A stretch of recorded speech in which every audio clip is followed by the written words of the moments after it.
Assalamualaikum warahmatullahi wabarakatuh. Berjumpa kembali dengan Tukang Rumah Channel. Kali ini Tukang Rumah Channel mau berbagi video atau berbagi pengalaman cara memperbaiki mata gergaji kayu atau cara mengasah gergaji potong kayu yang sudah bengkok seperti ini agar lurus kembali dan tajam kembali. Ini saya menemukan gergaji yang seperti ini. Nah, kita lihat gigi atau mata gergajinya ada yang panjang, ada yang pendek, atau ada yang tinggi, ada yang rendah seperti ini. Dan gergaji ini bengkok seperti perahu, tidak lurus. Gergaji ini panjangnya 20 in atau sekitar 50,5 cm. Terlalu panjang untuk ukuran gergaji potong kayu. Yang biasanya yang saya punya ini panjangnya sekitar 16 in atau 40,5 cm. Ini saya coba cek menggunakan penggaris. Seperti ini, bengkoknya ini sekitar 1,5 cm.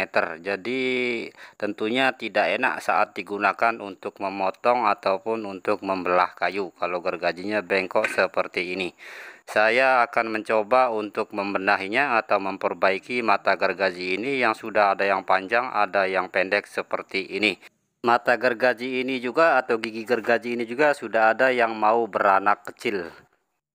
Selanjutnya saya mencoba untuk membuka gagang gergaji ini dulu agar memudahkan saya untuk memperbaiki mata gergaji kayu ini agar bisa lurus kembali.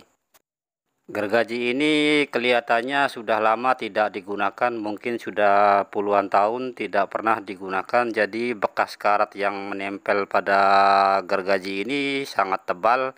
Selanjutnya saya mencoba untuk mengikis atau mengerok karat pada gergaji ini menggunakan kapak Wiro Sableng. Karatnya ini tebal banget. Ini harus dikerok dulu menggunakan kapak, baru kemudian saya akan mengamplasnya. Karena gergaji ini terlalu panjang, saya akan coba memotongnya dengan panjang 16 inci atau 40,5 cm. Selanjutnya saya mencoba untuk mengamplas gergaji ini dulu sebelum nantinya saya akan memperbaiki mata gergaji kayu ini.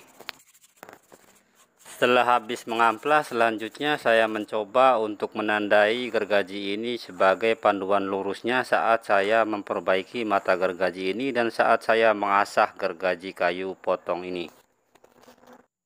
Tonton videonya sampai habis agar tidak gagal paham. Jangan lupa dukung terus channel ini dengan cara like, subscribe, dan tekan tombol lonceng notifikasinya agar Anda tidak ketinggalan dengan video-video terbaru dari kami. Dan kami terus bersemangat untuk membuat video-video terbaru yang bermanfaat untuk kita semua. Oke, setelah saya menggaris lurus gergaji ini, selanjutnya saya menandai juga untuk mata gergaji ini atau gigi gergaji ini mengikuti mata gergaji yang lama. Dan saya juga akan menandai gergaji ini yang di bagian belakang ini saya akan mencoba untuk dibuang saja. Yang di bagian belakang ini sedikit, sekitar 2 cm, karena ini memang tidak digunakan. Selanjutnya saya mencoba untuk memotong gergaji ini yang di bagian depannya sekitar 10 cm atau sekitar 4 in. Karena kalau gergaji potong kayu terlalu panjang tidak enak saat digunakan. Dia akan bergoyang-goyang atau ngopet kalau saat kita gunakan untuk memotong kayu. Selanjutnya saya mencoba juga untuk memotong gergaji ini yang di bagian belakang ini dipotong sedikit. Saya buang. Dan saya juga memotong untuk meluruskan mata gergaji ini, kemudian untuk membuat mata gergaji yang baru di bagian belakang ini. Kemudian selanjutnya saya mencoba untuk memotong di bagian belakang ini untuk membuat mata atau gigi gergaji yang baru dengan mengikuti ukuran mata gergaji yang lama. Mata gergaji ini pada umumnya ukurannya sekitar kurang lebih 3-4 mm. Selanjutnya saya coba untuk mengikis menggunakan gerinda tangan ini, yaitu untuk membentuk runcing mata gergaji ini agar bisa membentuk segitiga meruncing, memudahkan saya saat mengikir gergaji nanti. Karena kalau tidak dibantu dengan gerinda, tentunya saat kikir gergaji atau saat asah gergaji akan jadi lambat. Dan saya juga akan mencoba untuk menggerinda bagian mata gergaji yang di depan ini, yang bengkok-bengkok ini, agar lebih mudah saat saya mengikir mata gergaji ini.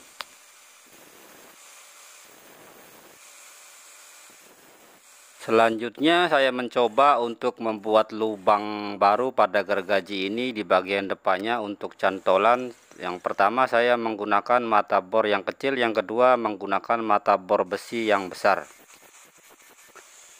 Selanjutnya saya mencoba untuk mengikir atau mengasah mata gergaji ini. Saya asah dari depan segitiga, saya asah di bagian depan dulu, untuk selanjutnya asah di bagian segitiga bagian belakangnya.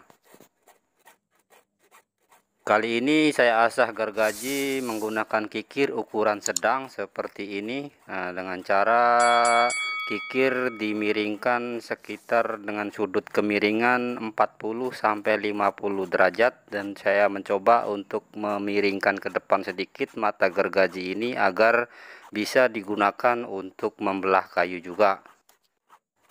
Untuk tutorial asah gergaji yang lebih lengkap bisa lihat di video saya sebelumnya, yaitu cara kikir gergaji kayu.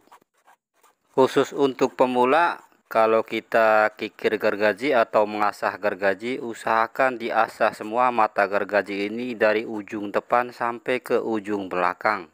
Jangan ditinggal-tinggal. Nanti bagian yang belakang ini akan menyebabkan bengkok pada gergaji seperti kasus pada gergaji ini. Asalnya ya seperti itu. Diasah di bagian tengah saja. Jadi lama-lama gergaji akan bengkok membentuk seperti perahu. Kalau diibaratkan seperti manusia, mata gergaji atau gigi gergaji yang di bagian belakang ini akan merana seumur hidupnya karena tidak pernah disentuh dan tidak pernah diesek-esek. Seandainya saja mata gergaji yang di bagian belakang ini ada mulutnya atau bisa ngomong, dia akan bilang, "Abang, kenapa saya tidak pernah disentuh dan tidak pernah diesek-esek? Kenapa abang esek-esek yang di bagian tengah saja? Kasihan dong." Oke, setelah selesai asah mata gergaji segitiga bagian depan, selanjutnya saya mencoba untuk mengasah segitiga yang di bagian belakang. Setelah selesai, selanjutnya saya balik gergaji ini untuk mengasah bagian yang sebelahnya, yaitu dengan cara yang sama seperti cara yang pertama tadi. Kita asah di bagian depan segitiga mata gergaji ini. Dikikir dari ujung depan sampai ke ujung belakang agar gergaji kemudian hari tidak jadi bengkok atau gergaji jadinya lurus terus sepanjang masa sampai habis gigi gergajinya.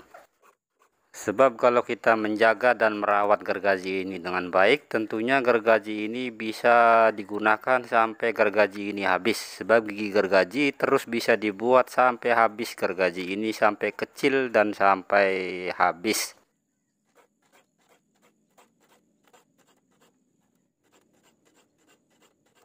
Oke, mengasah gergaji sudah selesai.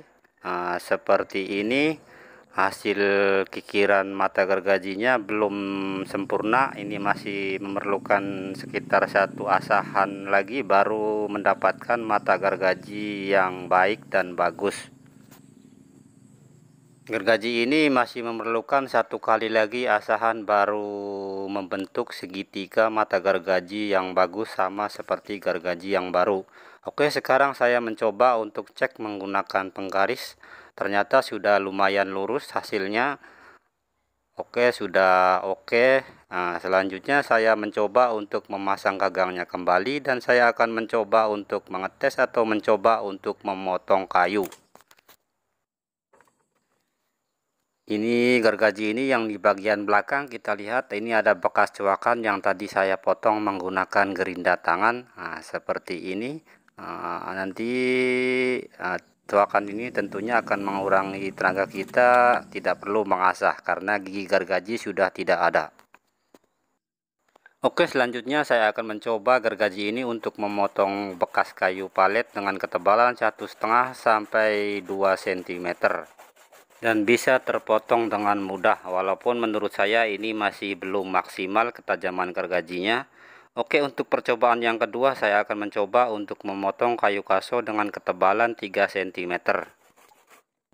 Oke, cukup sekian dan terima kasih. Semoga bermanfaat. Jangan lupa dukung terus channel ini dengan cara like, subscribe, dan tekan tombol lonceng notifikasinya agar Anda tidak ketinggalan dengan video-video terbaru dari kami.